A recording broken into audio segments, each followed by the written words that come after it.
22. One day left, but every minute felt like an hour to shovel past me.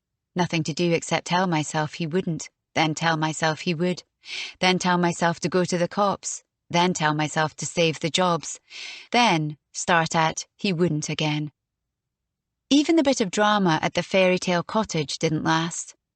She had taken 2 days off her clear-out, not a single trip to the basement with a bag.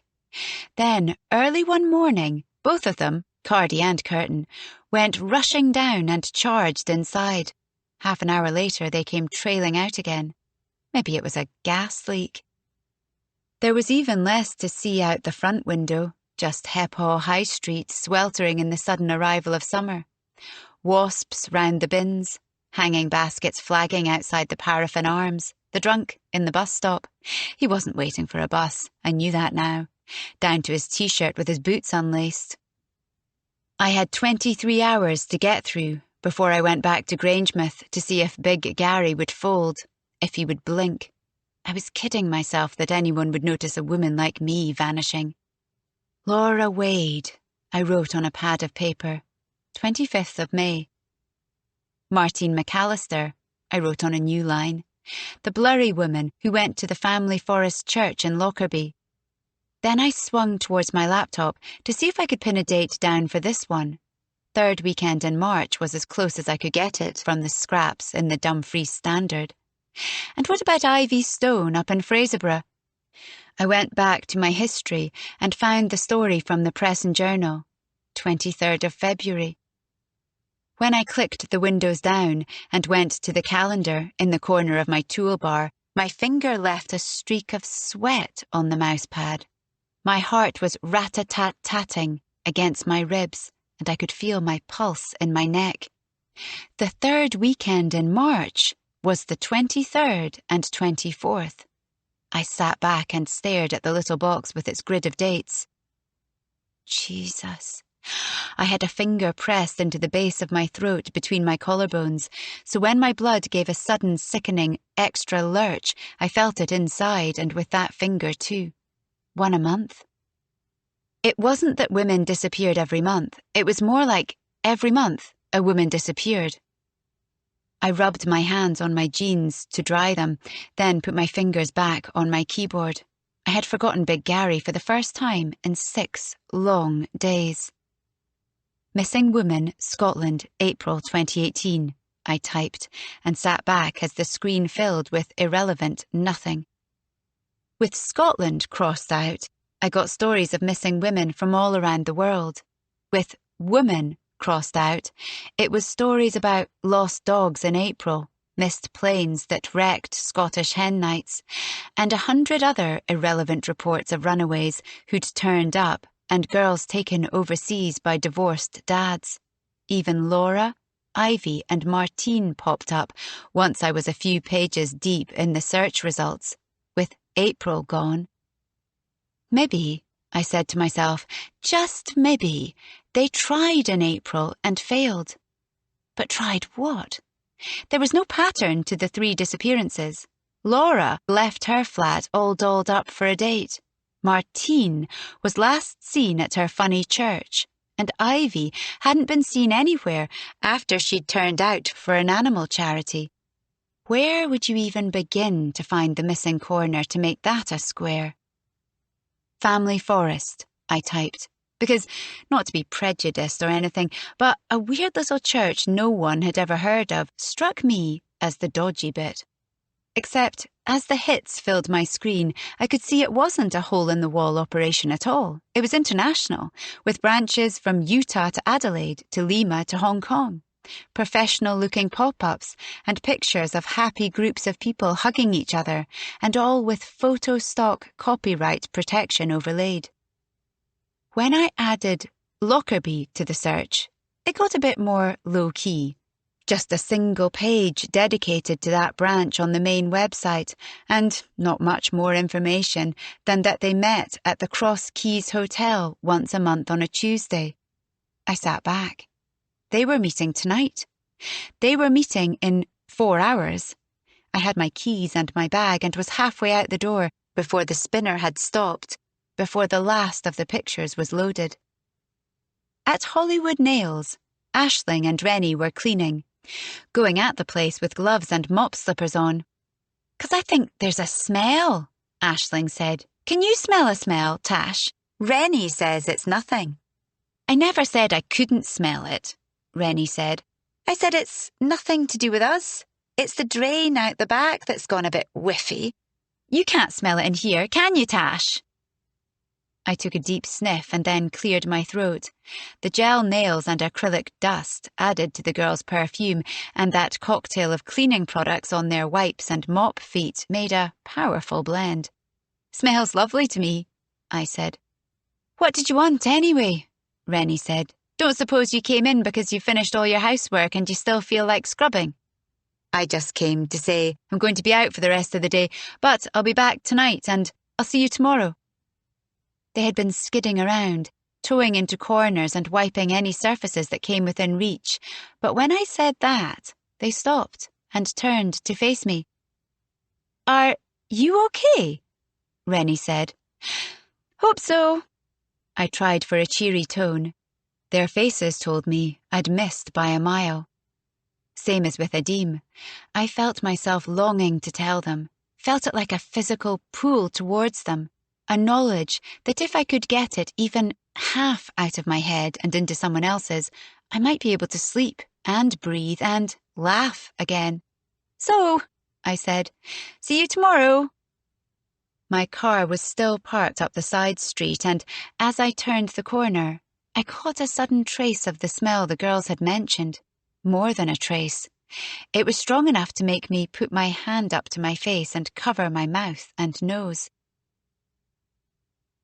"Comfortable rooms, home-cooked food," the sandwich board on the pavement said, as I spotted the cross keys and pulled into the car park 3 hours later. And suddenly it felt good to be so far from Big Gary. I could stay here tonight and go straight to Grangemouth tomorrow, so I checked in. When I climbed the stairs, let myself through a couple of fire doors and found my bedroom, it wasn't as bad as I'd feared. The furniture was 80s flat pack, but the carpet was clean and the towels were fluffy. There was even a packet of shortbread near the kettle and a flask of milk instead of little tubs of creamer. I splashed my face and went back down to the bar to order myself a plate of the fish and chips I'd seen someone else eating, waiting till 7:30 came and the start of the service. "Are you here for Family Forest?" I asked the woman who came up beside me. It was a guess, but she looked more churchy than pubby. She wore a sweatshirt with a complicated decal on the front, something medieval or fantastical, maybe both, and long, unkempt hair brushed down over her shoulders so it looked as if it was sticking to the cheap polyester. It made my neck itch just looking at it. "I've come from up by Falkirk." "Oh, we're honoured," the woman said. "How are you getting on with it?" "With what?" I said. "Your family tree," she said. "I'm back to before the parish records on mine." "Ah," I said. "Family history." "Genealogy," the woman said. "Different thing altogether." "I thought you were a religious organisation," I said. "We must come across that way to the uninitiated," the woman said. "But once you've started, you'll understand. I can help you out tonight. If your parents are living, or even your grandparents, young as you are, the best first step is to pick their brains. Get names on all the photos as soon as you can and see what they can remember about what their elderly relatives told them away back in their early days." "No," I said, breaking in. I couldn't stand thinking about chats with my family. I'd probably never have another normal conversation with either of my parents again, and I could only be grateful that 3 of my grandparents were dead and would never know what their children had done. I couldn't bear to think about my granny when she found out. "I mean," I went on, "I really thought Family Forest was a church. I'm not interested, no offence, in doing my family tree." "You say that now." "No, really. I'm interested in Martine McAllister and what happened to her. Where she went. Why. This seemed like the only place where people might know." The woman was changing colour. a deep blush flooding her cheeks and steaming crescents into the bottom of her glasses. "It wasn't us," she said. "We're a friendly group. We take all comers just the same. It was her that was standoffish. Snooty, you would say, if you weren't scared of getting called on it. A right snob, actually, looking down her nose at the rest of us, and then she just stopped coming. We weren't to know she was missing. All we knew was that she didn't come anymore, and if we weren't sorry, well, shoot us." A waiter appeared from the back just then with my plate of fish and chips, and in the little bit of bustle it took to set me up with cutlery and vinegar, the woman in the decal sweatshirt took her chance to slip away. The barmaid was still standing there, though. "Was she?" I said. "Was Martine snooty and snobby and standoffish? Did you ever meet her?"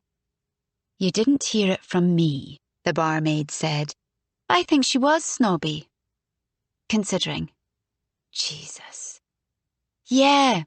And then, so, when she finally made a new friend at the last meeting, they decided the friend was the problem. Cleared their conscience. And this friend," I said, "was he a stranger? Did no one else know him?" "Her? Martine bought her a glass of wine. I was on that night too, as it goes. Did anyone know her?" "Search me." "Her, though," I said. "So probably she was nothing to do with it." Then the barmaid was called away to the other end to serve a customer there and left me with my thoughts. Martine had come to her genealogy club and made a friend. And Ivy Stone, back in February, had gone trotting along to the NLL to meet a friend too. Still jabbing up chips with one hand, I dug out my phone and started searching the Press and Journal mobile app for that story with the quote from the committee member. God bless journalists. There she was, Carol McGann, 62, of Fraserburgh. The age didn't matter. I'd never understood why papers did that, but Carol McGann of Fraserburgh wouldn't be too hard to track down, surely, even if she wouldn't be in the phone book like the good old days. She was on Twitter, though, and she followed back within minutes. I sent her a message, playing it straight, telling Carol I was looking for Ivy Stone and wanted to follow up on what I'd read in the paper. "Could we perhaps WhatsApp?" I typed. But Carol had pinged back her mobile number before I could even start setting up a one-off ID. I tapped the number and tucked the phone under my chin as it started ringing, standing and signalling that I was finished with my plate and could they put the bill on my room. I let myself through the fire door into the back corridor and the stairway. "Carol," I said when someone answered. "Speaking." The voice was so eager it sounded breathless. "My name's Tash Dodd." Here, definitely, was another stranger who would have plenty to say if I suddenly went missing. "I'm looking for Ivy Stone, as I said, and I wanted to see if you had said anything to the P&J reporter that didn't make it into the article. You never know what's going to be helpful." "Anything that didn't make it?" Carol's voice was tight with indignation. "Just a bit. We talked for 40 minutes and he put 2 sentences in. What is it you want to know?" "All of it," I said. I took the phone away from my head to look at the time, then tucked it back into my chin again to open up my room. The cross keys wasn't swanky enough to have stationery, but there was a Gideon Bible with a flyleaf doing nothing. I put Carol on speaker and propped myself up on the bed, stuffing thin pillows between me and the headboard, making it reasonably comfy. Carol regaled me with a lot of details about animal cruelty and fundraising legalities that I no way needed to know. None of it could be relevant to the night in February when Ivy Stone attended the meeting. Surely. She didn't sign up as a member or even to receive our newsletter. We work hard on that newsletter. We still do a physical one if people prefer. Most branches are online only. Good for you, I said. There had been a pause begging for me to fill it. Carol sniffed. Maybe I had guessed wrong. Maybe I was supposed to have asked to be put on the list. "Well, anyway," she went on at last, "God knows why she was there. To meet a friend, wasn't it?" "Yes, but if you'd let me explain, what I mean is God knows why they decided to meet at ours. Miss Ivy Stone, the cat killer, went rushing out before the end. Cat killer? In favour of it, yes. Not a very nice woman, even if you're not supposed to speak ill of the... So anyway, she rushed out and the friend went after her. I know you can't give me Ivy's friend's details from your sign-up, but could you get in touch and tell her I'd like to speak to her? I'm afraid not, Carol said. She was another walk-in. No genuine interest in our work. Like I said, I don't know why they met there at all. I looked at the time. The family forest meeting would just be starting. Well, thank you, Carol, I said, breaking into the flow. That's all very helpful. What is? I might be able to find out where they went when they left together, I said, plucking it out of the air for something to say. They went to the boat. A few of us repaired there for a late drink, and we saw them, thick as thieves. They sat together, talking, and left the pub together. They hugged in the street. Hugged, I said. You mean like a romantic hug? That was a bit more hopeful.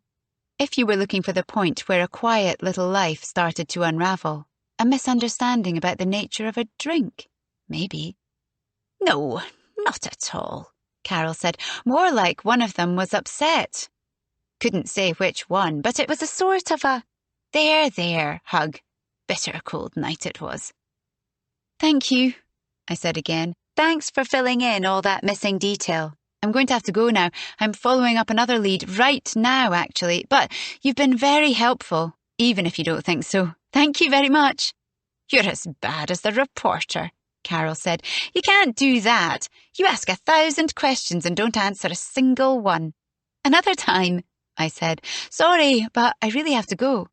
I hung up before Carol could get in any more objections, then stood, smoothed over my bed.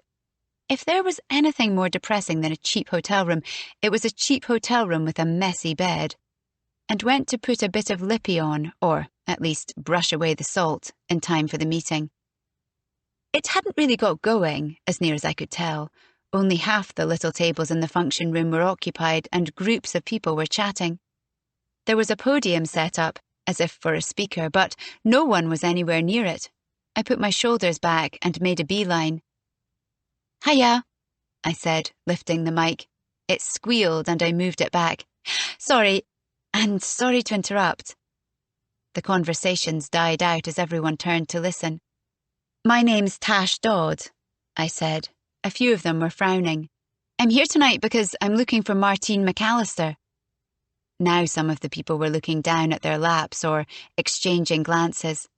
I don't want to disrupt your meeting. I'm just going to sit in the bar, and if anyone thinks they've got anything to tell me, no matter how small, or even if you don't know how it might be relevant, but it's just bugging you, you know, I'll be there all night, and you could just stop by.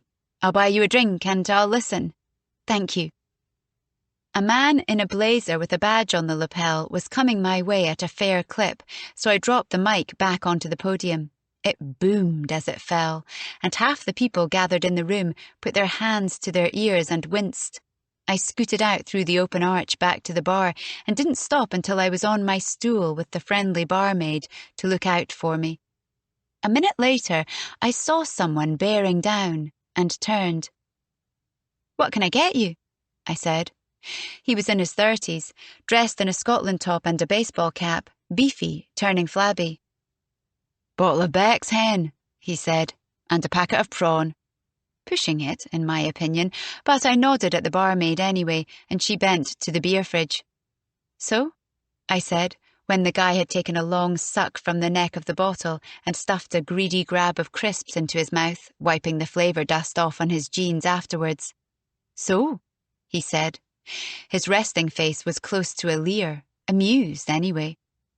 Martine McAllister. What have you got to tell me?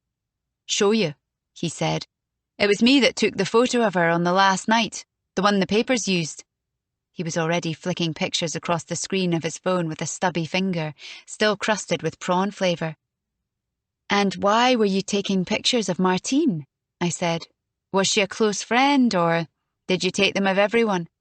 Close friend, he said, hissing a laugh down the sides of his teeth. You'll get me shot. No, she wasn't. I was taking a picture of my beautiful wife and her new hairdo. Martine McAllister just got herself in the background. That was right. I had forgotten. I had been doused in pity for the woman when I'd seen the photo in the newspaper article, side on, pixelated, accidental. He had found it, and he passed his phone over. It was the original of the shot I'd seen. A beaming woman in the foreground, looking coquettishly over one shoulder to show off her undercut. Out on the top left of the frame, there was Martine, leaning forward so eagerly towards the person she was speaking to. "So, this is Martine talking to her new friend," I said.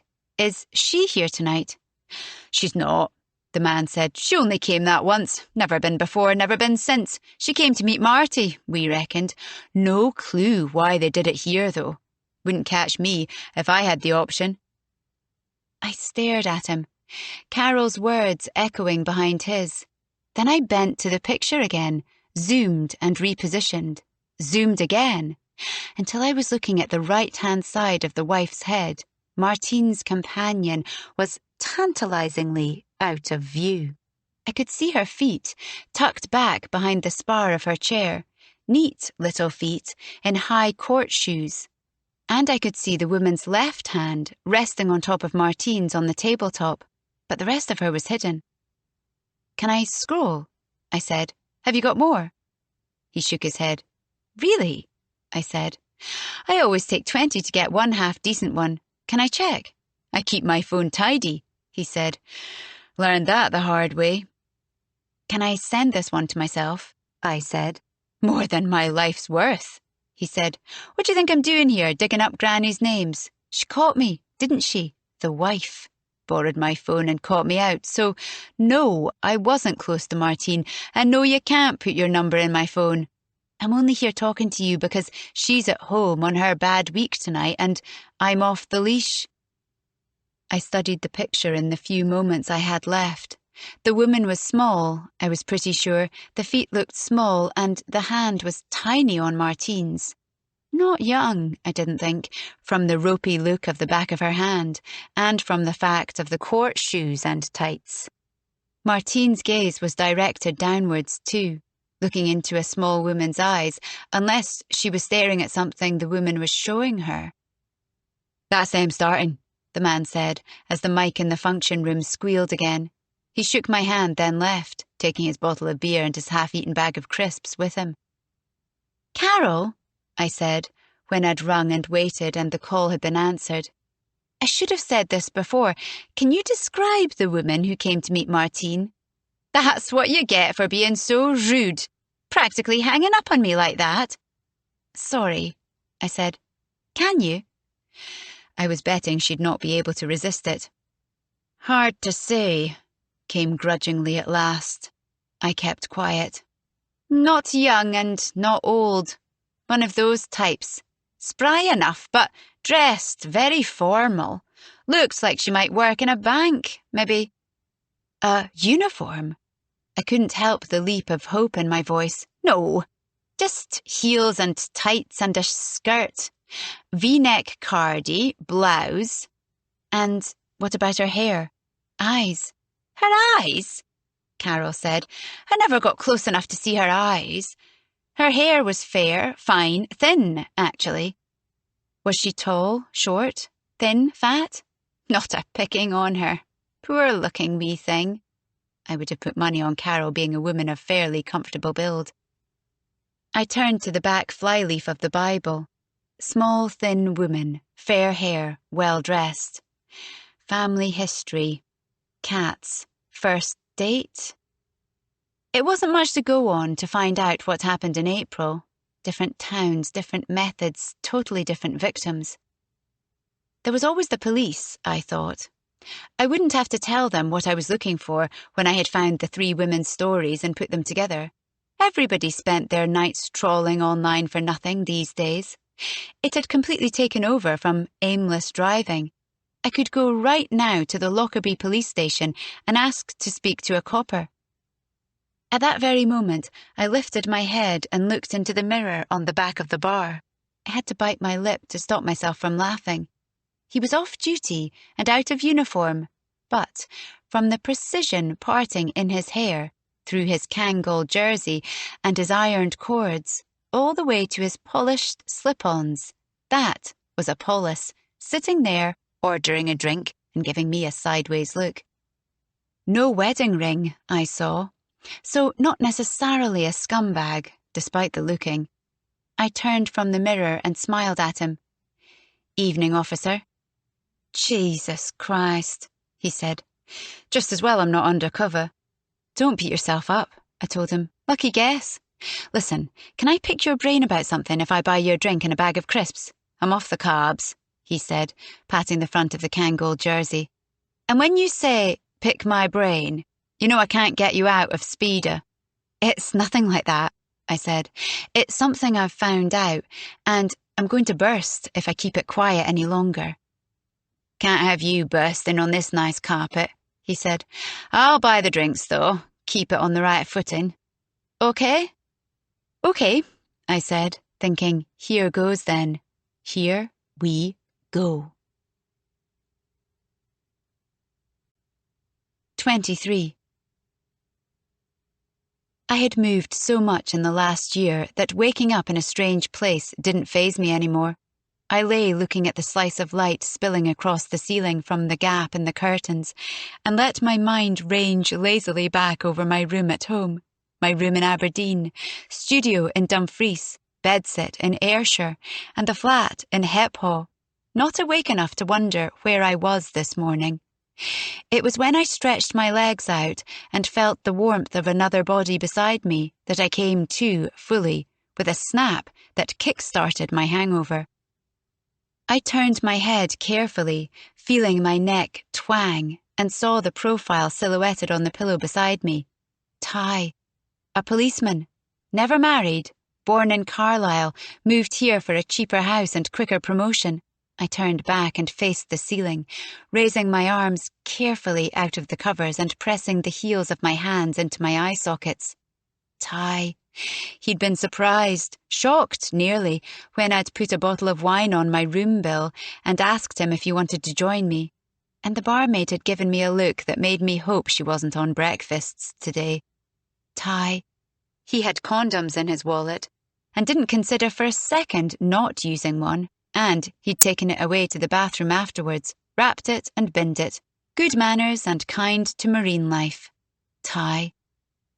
Whose second name I didn't have a clue about, which meant I'd just broken one of my own lifelong rules. Never mind that I might not have long to regret it. He wouldn't, would he? I took my hands away from my eyes and opened them.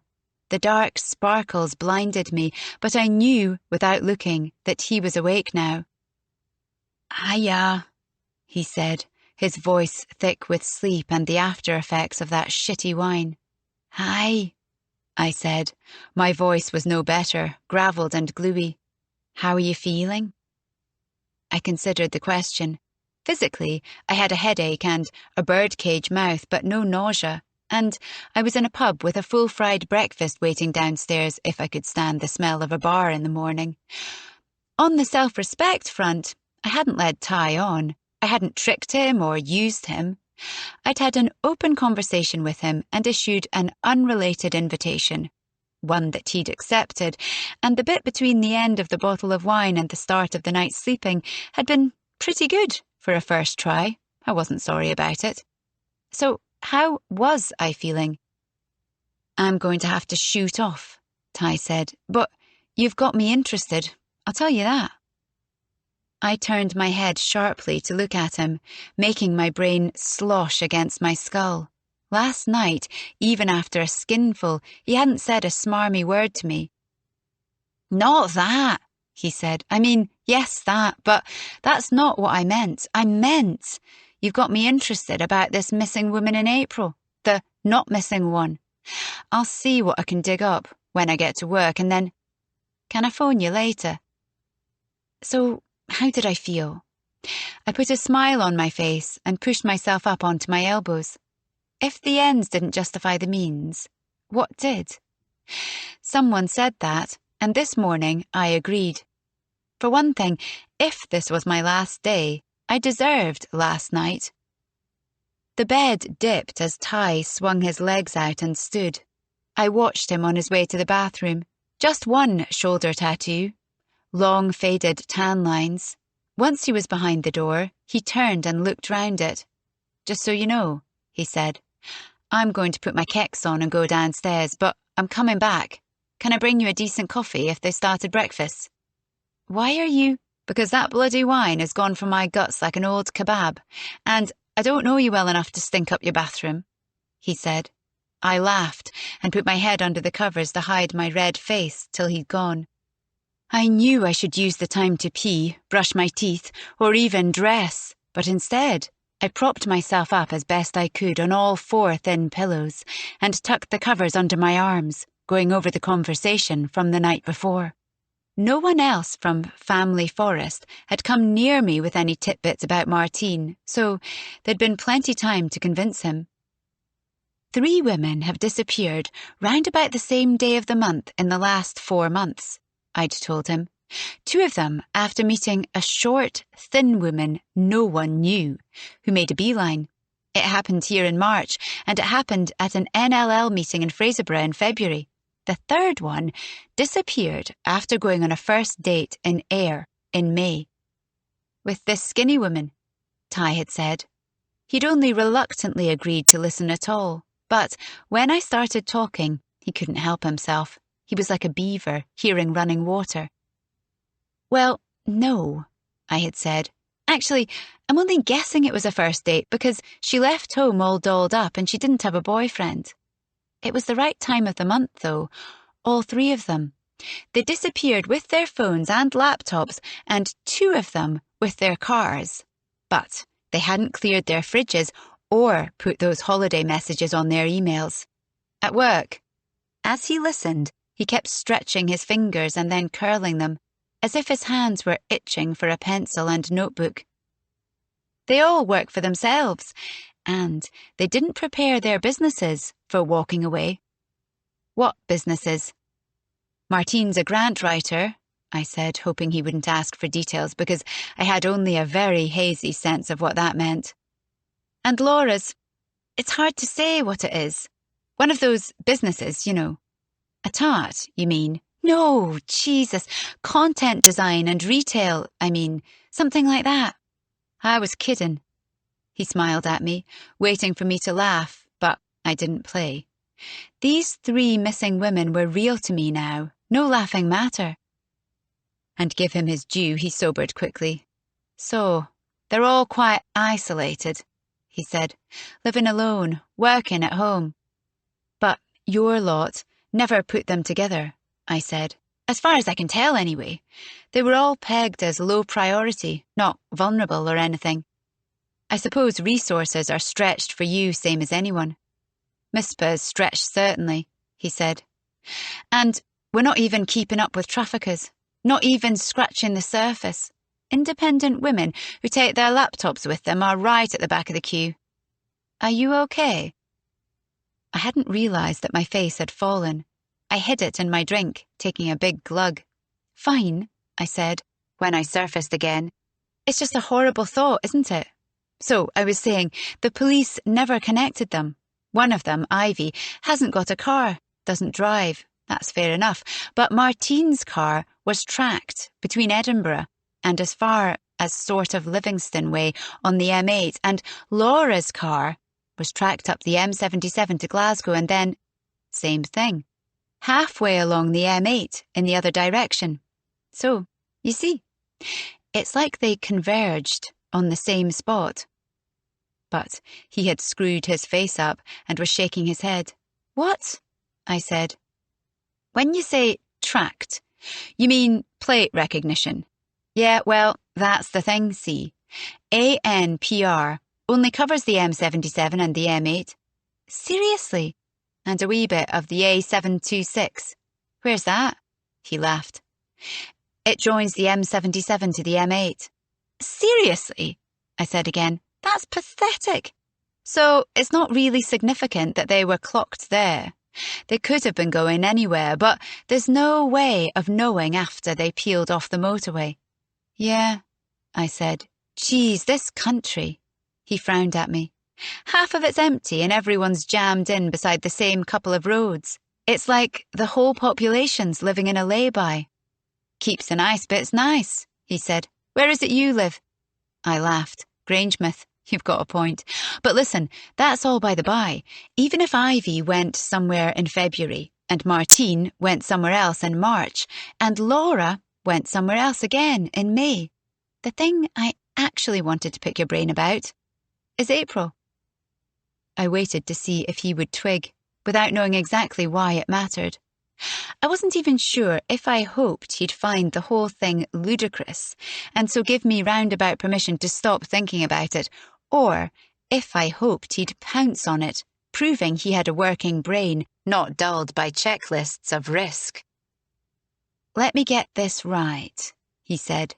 You think 3 women have been lured away from home by the same individual, this wee skinny woman, and you think it's happened once a month since February, all over Scotland, but in April the target didn't bite, I said.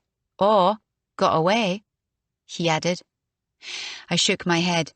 No, definitely didn't bite. If she'd got away, she'd have reported it, wouldn't she? I reckon she just backed out before it came to the bit.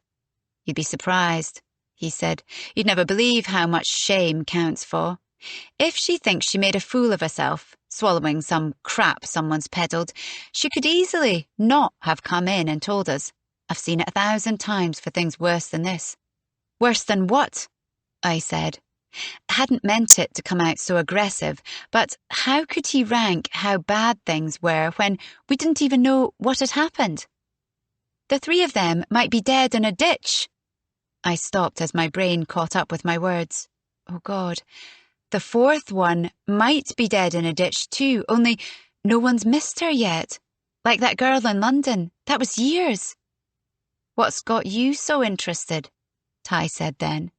Taking back control, I told myself, showing me who was boss when missing women and possible death were the topic.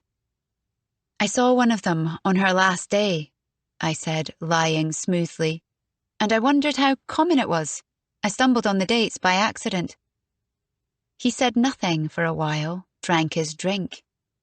You seem more bothered than that would make you, he said at last. Are you worried for yourself? Has something happened to you? I had drained my glass so I couldn't use it as a mask again, and I knew my face was naked as I looked back at him. Maybe I am worried, I said. I live alone. I work for myself. He was shaking his head. Forewarned, he said. You'll be okay. I can send you the best stuff we've got about keeping safe, though. What's your email? Ha! I said. You're smooth. I'll give you that. You're a smooth one. But I had handed over my email address and my phone number, thinking it wouldn't hurt to have a cop's alarm going off if I vanished. And with him assuming I was too clever to get caught, I was flattered enough to invite him up to my room. Now here I was, 8 hours later. As I heard the key in the lock, I pinched my cheeks and bit my lips, hating myself for doing it, but doing it anyway. His eyebrows rose as he edged round the door with the coffees only just balanced. Still there, eh? He said. I've got to get cracking. Oh my God, I said. Talk about an ego. I'm not revving up again, sunshine. I'm just a lazy cow in the morning. Right, he said, handing me a cup and sitting on the edge of the bed with his own. And anyway, what kind of sweet nothing is, I'm away downstairs for a shit? He was laughing now, and maybe he was even blushing. Listen, I said, I'm not going to hold my breath. I know you're busy and you can't just go digging where there's no reason to instead of doing whatever you're supposed to be doing, but what is it you're going to look for in April? I won't be digging at all, he said. I'll be passing it up. Same as if you phoned a tip line, only they'll take a bit more notice, seeing it's me. Right, but what will it be they go looking for? Where would you even start?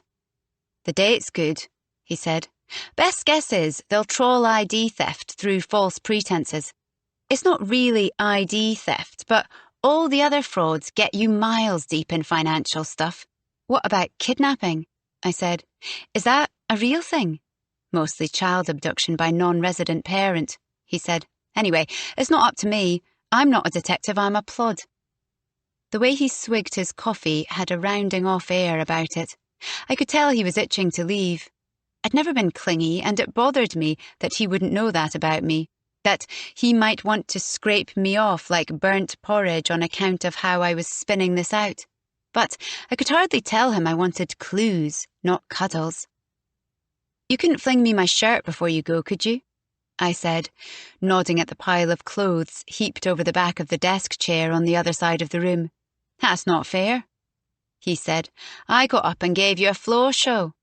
But he was standing and rootling through the pile. He faked a scare when he picked my bra up, then handed my shirt over and turned his back. Not the same thing, I said, wriggling into it. I was half asleep and I was naked too under the covers. This is completely different. Aye, aye, he said. Listen, I'll phone you later. I'll not wait till there's news. I'll phone you. Okay? I might pick up, if I'm not busy, I said, scooting past him and then locking the bathroom door behind me. See you. Cheeky cow, he called. Then I heard the room door open and shut. I stood under the water, slightly hunched, to let it stream over my head, and thought about April. There was something just out of reach, like trapped wind. 9 Lives League in February, family history research meeting in March, hook up in May. What was I missing? Or was I putting 2 and 2 together and getting 5? Maybe Laura Wade was dressed up to go to a genealogy talk or a cat lover's do. Maybe I should scour the internet for all the NLL and Family Forest chapters and talk to all the secretaries, the way I'd talked to Carol. I angled the shower head so it was hitting me in the middle of my back and wiped my wet hair off my face. And there it was again, half an idea just out of reach, like seeing someone mid-morning you'd dreamed about the night before. I cracked open the miniature bottle of shampoo and squeezed the whole lot out into my palm. By the time I'd rubbed my hangover away and managed to get rid of the excess of lather, I'd forgotten how soft the water would be down here. I thought I had it. If Laura Wade had set off on a date but never made it, then somewhere there was a pissed-off man with a red carnation who didn't want to admit it. I picked up the little bottle of conditioner and squeezed it out onto my hand, then ran the long, wet tail of my hair through my fingers, over and over. How could you find a man who so clearly didn't want to come forward when you had no idea where he was? The ghost of half an idea floated by again. Was it about him not coming forward? Laura's picture had been on the news, and no one had admitted to being the other half of the arrangement, slapping on aftershave and ironing his best shirt to go with her floaty dress and high heels. Of course, he might be married, keeping his head down and hating himself, but not hating himself as much as he loved his kids, even if he didn't care much about his wife these days. If he existed. He had to. Why else would a woman be leaving her house dressed like that on a Saturday tea time, too late for a wedding and too early for the evening dew?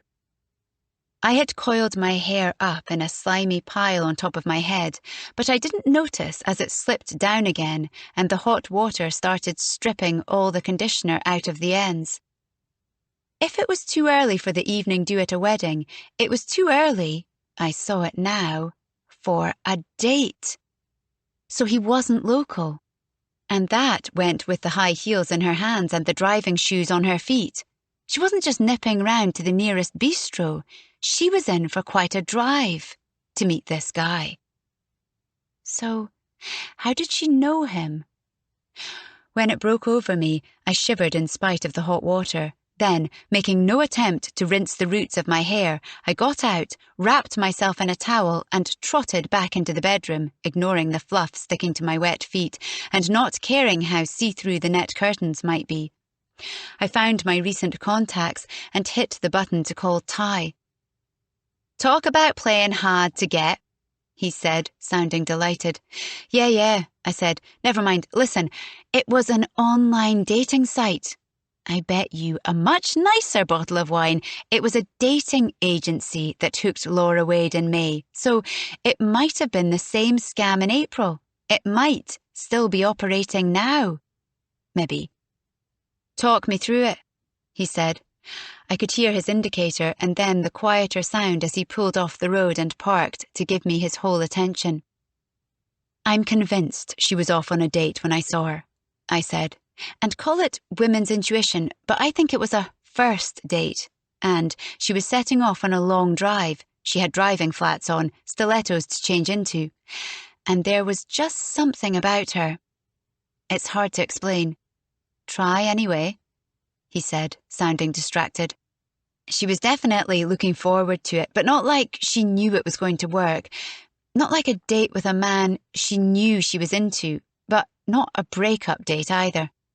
Ty said nothing. I'm probably making something out of nothing, I said.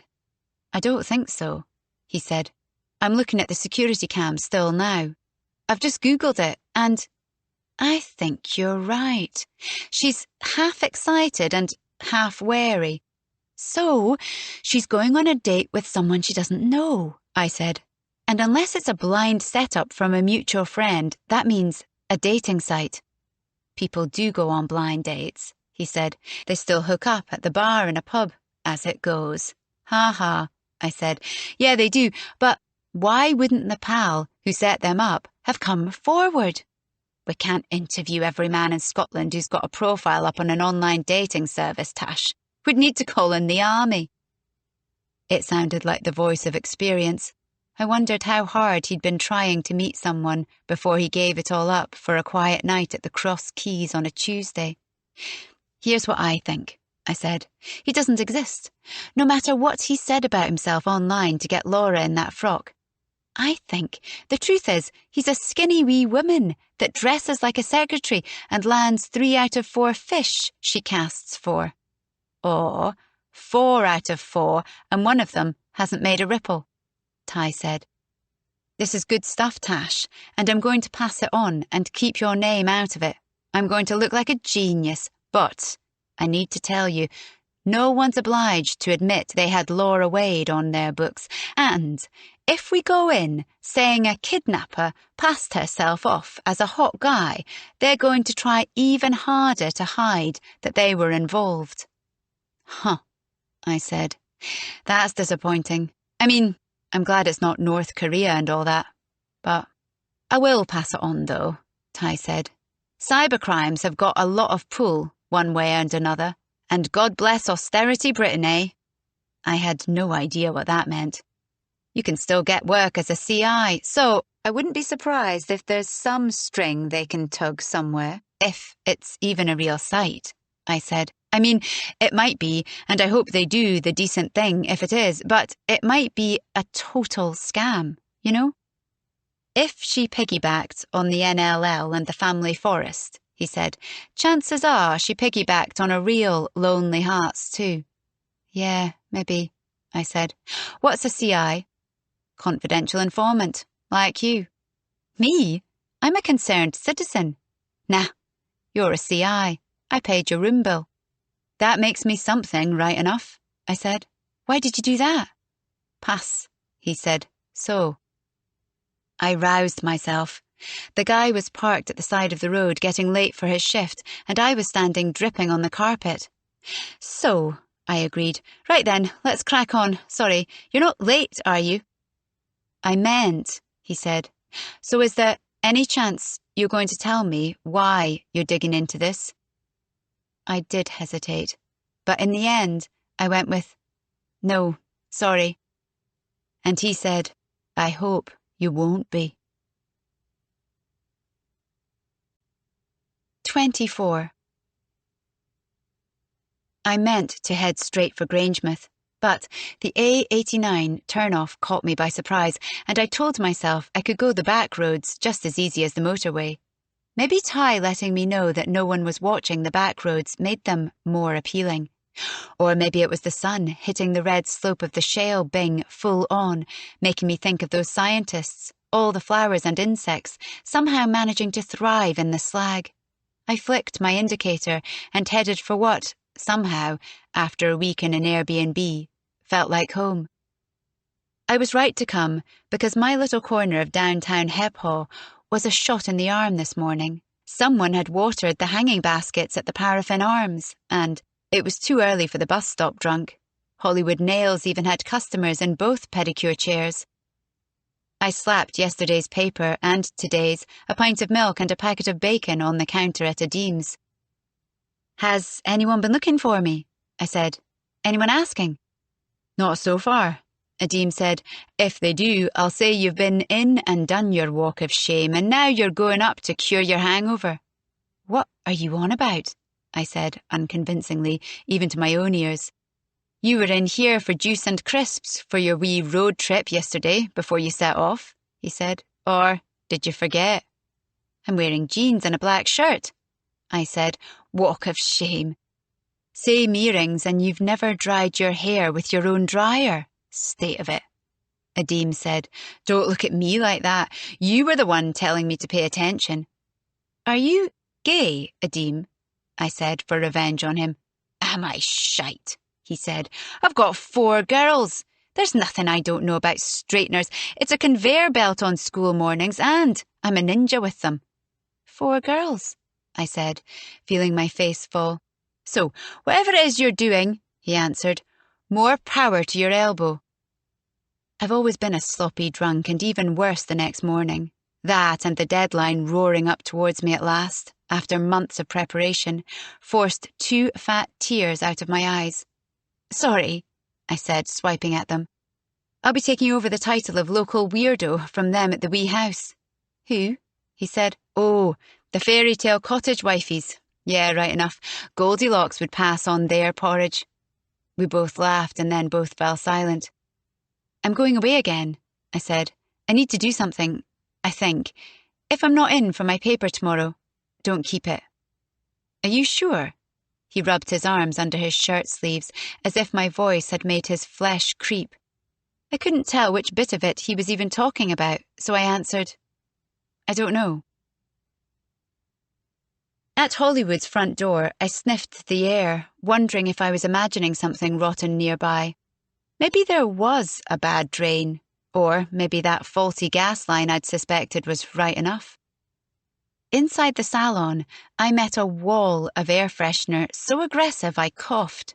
Aisling and Rennie were still busy with what looked like a mother and daughter, so I sat and flipped through a hello in the reception seats until they were free. I didn't know what I was doing in there. I couldn't bear to think I was saying goodbye. "And don't come back," Aisling said, turning the sign to closed and locking the door after the women had waddled off in their complimentary flip-flops. "Toenail fungus," I guessed. The mother hadn't seemed the sort for a pedicure, with her bristly mottled legs, the imprint of her sock elastic still showing even after a massage. "Yucko! No, just crap tips, and they sat sniffing the whole time," said Aisling. "I felt like asking them to try at my end. Who comes for a pedi with cheesy feet?" "They're going to our hen do at a spa," Rennie said. "The mum told me right out. They didn't have the brass neck to take those trotters away to a posh hotel, so we got the prize of chiselling off the top layer." "Bloody cheek," I said. "That plus the sniffing." "Can you still smell it?" Rennie said. "We've got an asthma hazard of Glade going on in here, and I'm sure I can still smell it." I shrugged. The truth was, I didn't know. Once you've convinced yourself there's a smell, you can't stop. "Have you worked out what it is yet?"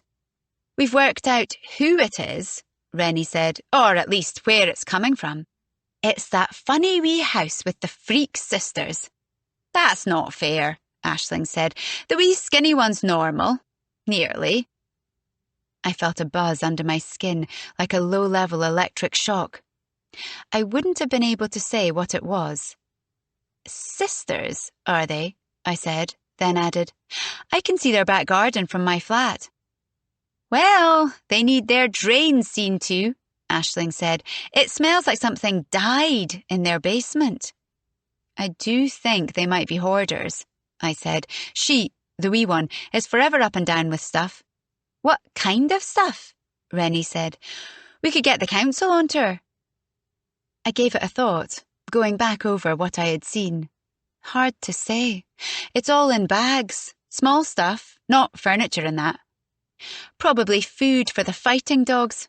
Seriously, Tash, there is something not right in there.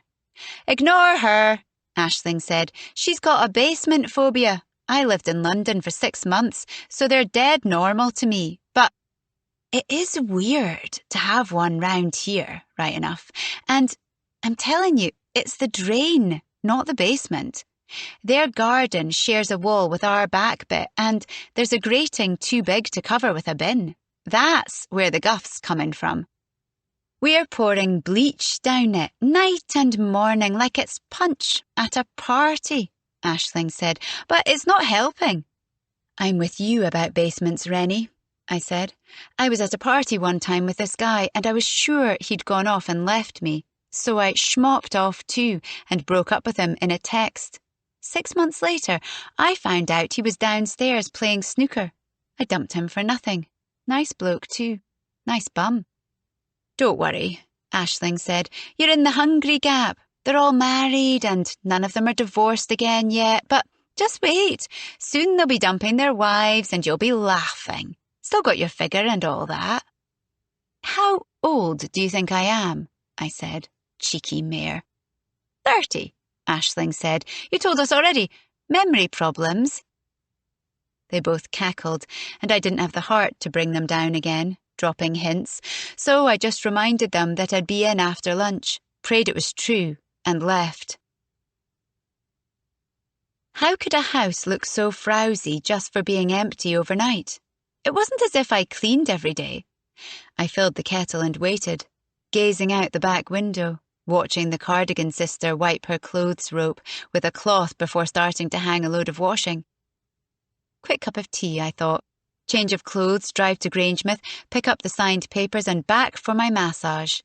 Because he wouldn't. And even if he wanted to, he knew he would get caught. Like I'd caught him once already, even though I was too late. Like Ty and Misper were going to catch whoever it was that tricked Ivy, Martine and Laura. Not too late. Please God, not too late for those three.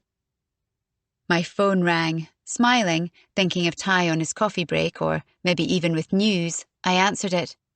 Are you in? It was my dad. Am I in? I said. I just want to talk to you, Tashi. I'll be there in 10 minutes, I said. Give me 15, safe side. And hung up. Because the only way to make sense of that question was if Big Gary was outside, right now. Otherwise, he'd have asked, Where are you? Or even, Are you at home? I sidled along the hallway to the bedroom window, where the thick nets hid me from the street. And there was his car, parked across the road outside a Deems. His door was opening. The passenger door was opening. He had brought my mum. I let out a long, shaky breath, but it wasn't Lynn who stepped out of the passenger side. It was wee Gary. That was a joke, of course. Wee Gary had a head and a half on my dad, and surely a few stone too, none of it fat. He wasn't dressed in his warehouse ovvies today. He had on a black leather blazer over a t-shirt and a pair of bad jeans, so new and stiff, the hems stuck out on either side of his blinding white trainers. He looked ridiculous, like his mum had dressed him for the part, but low in my gut, I felt last night cheap red wine and greasy chips moving. He might well look ridiculous, but he also looked like what he was, muscle. I stumbled backwards away from the window and flew to the front door, but they'd be in the close before I could get out, so I dropped the snib and put the chain on, wishing the bolts weren't painted open. Then I ran to the kitchen, to the end of the offshoot. I'd been kidding myself all week that he wouldn't, but only on the surface. Underneath, I'd known all along, and now that knowledge took over, sharp and smart. I jumped up on the draining board and prized up the sash, recoiling at the roll of foul air that came in. The top of the wall dividing Hollywood's yard from the chippies was only 5 feet down at a guess. If I dangled, I could get steady on it before I had to let go with my hands. It looked so easy when people did it in films, but when I took hold of the taps and started to climb out, I felt the cheap aluminium of the inset sink buckle, and when I lowered myself, the windowsill dug into my forearms. Plus, it was miles more than 5 feet. I was as low as I could go, and my toes were still waving in midair. When I heard the fierce, drilling buzz of my entry phone, my first ever visitors, I tried to look over my shoulder. Then, at a second buzz, I let go. Only an acrobat could have landed on the single course of bricks that made up the top of the yard wall, but at least I hit the flat top of the chippy bin, and even though I kept moving, it slowed me enough that when I dropped to the ground, knees bent and arms out, I stayed on my feet. The chippy wasn't open yet. It wouldn't be long. This wasn't the sort of town where the takeaways stay shut at lunchtime, but I couldn't wait. I stacked up a stairway of fat pails, groaning at the weight of them as I dragged them across the slabs and strained to lift them. Then I pulled myself from the top one back onto the bin lid and up onto the wall. I was balanced there, gathering myself to slither down into Hollywood's yard, when I glanced over into the garden of the fairy tale cottage, at the washing hanging on the rope. Then I forgot I was standing on a narrow brick wall at head height from the hard ground. I forgot about the foul smell.